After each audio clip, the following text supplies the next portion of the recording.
तो अभी हम लोग यहाँ पे समझने वाले हैं स्टॉक कंसोलिडेशन के बारे में कि अगर कोई भी स्टॉक कंसोलिडेट कर रही है एक जोन में, ठीक है, तो वो किसी भी स्टॉक्स के लिए अगर हम इन्वेस्टेड हैं तो वो एक अच्छा चीज़ है या फिर वो एक अच्छा इम्पैक्ट नहीं डालेगा आने वाले टाइम में। तो इसको समझते हैं।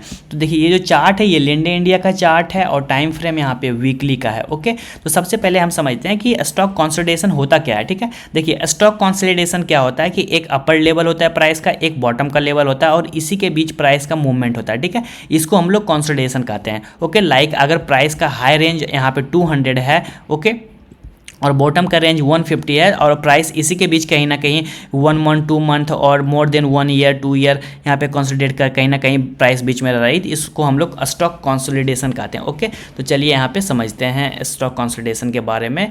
तो यहाँ पे लिंडे इंडिया का चार्ट है, टाइम फ्रेम वीकली है। ओके, तो यहाँ पे कहीं पे भी हम लोग समझ, देखिए यहाँ पे क्या हो रहा है, यहाँ पे स्टॉक कंसोलिडेट कर रही है। ठीक है, तो इसको हम लोग समझते हैं।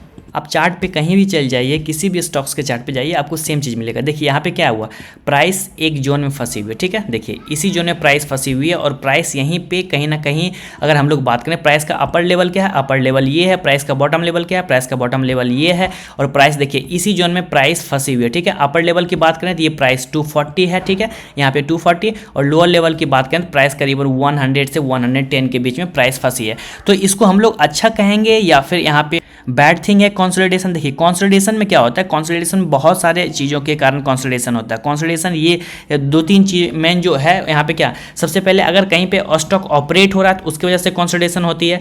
दूसरा चीज़ क्या है कि अगर कंपनी का वैल्यूएशन, बाकी सारी चीज़ें हैं कंपनी की, अगर हम लोग बात करें ग्रोथ की, कंपनी का ग्रोथ उस अकॉर्डिंग नहीं हुआ जिसके अकॉर्डिंग उसका प्राइस का मूवमेंट ज़्यादा हो गया, तो यहाँ पे टाइम का जो है यहाँ पे बिल्कुल वो प्राइस कंसोलिडेट करती है कि दोनों को एक, अगर हम लोग बात करें तो देखिए जिस हिसाब से कंपनी का ग्रोथ होता है उसी के हिसाब से उसके शेयर प्राइसेस का भी ग्रोथ होता है। तो बहुत बार क्या होता है कि कंपनी का ग्रोथ लाइक यहाँ तक हुई है और अगर स्टॉक्स बहुत ज़्यादा बढ़ जाता है, ठीक है, तो उसके बीच में क्या होता है कि वहाँ पे प्राइस का जो है बिल्कुल यहाँ पे कंसोलिडेट चलता है, मतलब कि दोनों का वैल्यूएशन जो है इसको सेम करने की कोशिश करती है। धीरे धीरे यहाँ पे कंपनी का वैल्यूएशन बढ़ता है और यहाँ पे कंपनी ग्रोथ करती है, इट मीन्स, और यहाँ पे स्टॉक्स खड़ा रहता है। तो इसको हम लोग कहते हैं स्टॉक्स कंसोलिडेशन या स्टॉक कंसोलिडेशन। या फिर अगर मार्केट में कहीं फॉल आ गया लेकिन कंपनी में वैसा कुछ न्यूज या कंपनी बिल्कुल ग्रोथ कर रही है तो यहाँ उस टाइम भी यहाँ पे कंसोलिडेशन चलता है। ठीक है, देखिए तो अब कंसोलिडेशन बहुत सारे चीज़ों से होती है, उसका इम्पैक्ट जो क्या होता है उसको हम लोग समझते हैं। देखिए यहाँ पे कंसोलिडेशन चल रहा है, कंसोलिडेशन के बाद सबसे पहले हम लोग आइडेंटिफाई करेंगे कि ब्रेकआउट कैसा है। देखिए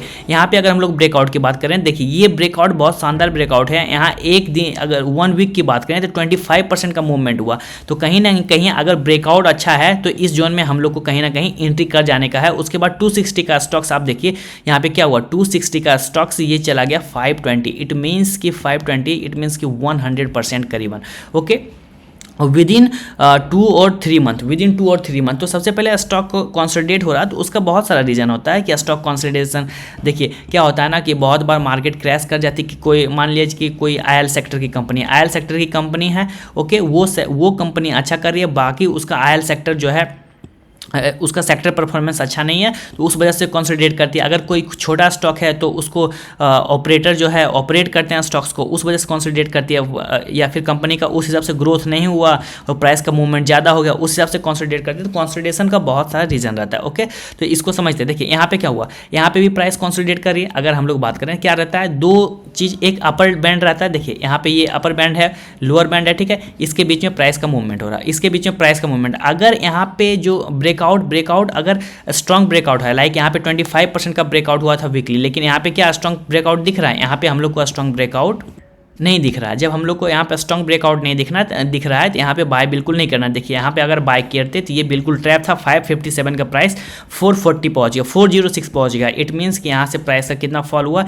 प्राइस का यहाँ पे फॉल हुआ करीबन 31%। ओके, उसके बाद देखिए क्या हुआ, उसके बाद अगर हम लोग यहाँ पे बात करें, फिर देखिए यहाँ पे फॉल होने के बाद यहाँ पे ट्रैपिंग चली और ट्रैपिंग होने के बाद फिर देखिए next week within 2 week यहाँ पे 24% का मूवमेंट और 17% का मूवमेंट के साथ प्राइस फिर वहीं पे पहुंच गई। तो अब इस जोन में यहाँ पे एंट्री करने का था, और एंट्री करने के बाद अगर आप देखेंगे तो अगर अब विद इन 1 मंथ ये प्राइस 585 से लेकर 800 पहुंच गई। इट मीन्स कि 38% मेन, इट मीन्स कि 1 और 2 मंथ में यहाँ पे 38 to 40% का यहाँ पे रिटर्न हो रहा है। तो सबसे पहले हम लोग को आइडेंटिफाई करना है कि कंसोलिडेशन किस वजह से चल रही है। बहुत सारे फैक्टर होता है। कंसोलिडेशन चलने के बाद वहाँ पे ब्रेकआउट कैसे हो रहा है, अगर ब्रेकआउट स्ट्रॉन्ग ब्रेकआउट हो रहा है तो बिल्कुल वहाँ पे बाय करके चल सकते हैं, ठीक है।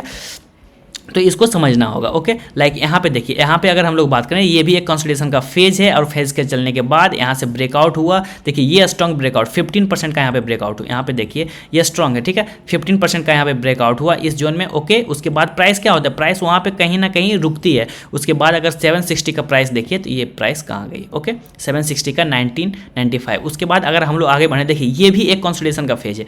यहाँ पे भी प्राइस कंसोलिडेट कर रही है, कंसोलिडेशन के बाद हम लोग को देखना, सबसे पहले हम लोग को देखना आता है कि ब्रेकआउट कैसा। अगर स्ट्रॉन्ग ब्रेकआउट है तो उसको बाय करके चलना। देखिए यहाँ पे क्या हुआ, स्ट्रॉन्ग ब्रेकआउट है, 15% का मूवमेंट के साथ यहाँ पे ब्रेकआउट हुआ, और ब्रेकआउट होने के बाद देखिए यहाँ पे आप देखेंगे, यहाँ पे 15% दिखाएगा। ये देखिए इस कैंडल में जो 14 मार्च 2022 में 15% स्ट्रॉन्ग ब्रेकआउट हुआ, और स्ट्रॉन्ग ब्रेकआउट होने के बाद देखिए प्राइस का मूवमेंट, यहाँ से फिर प्राइस नीचे फिर मुड़ कर उस प्राइस पे कभी आई ही नहीं, ठीक है।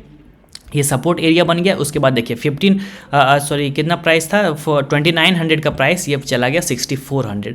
तो सबसे पहले समझना कि कंसोलिडेशन किस टाइप का चल रहा है। कंसोलिडेशन बहुत तरह के होते हैं कंसोलिडेशन। उसके बाद अगर उसका कंसोलिडेशन के बाद अगर ब्रेकआउट, स्ट्रॉन्ग ब्रेकआउट है तो वहाँ पे बाय करके चल सकते हैं, okay. So thank you for watching, bye bye for now.